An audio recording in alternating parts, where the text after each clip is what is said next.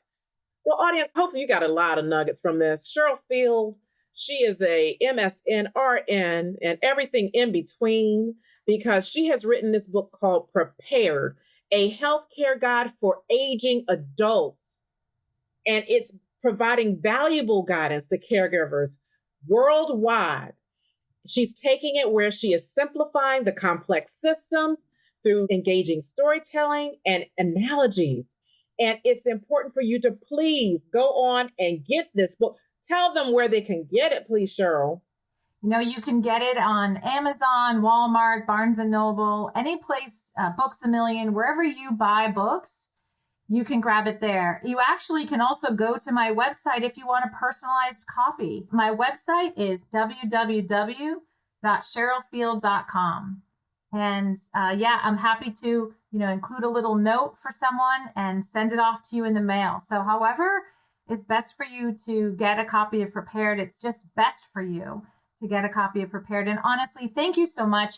For anyone who has already read the book or is going to read the book, share it with your friends, your family. I do not want this to be a resource people simply don't know is there.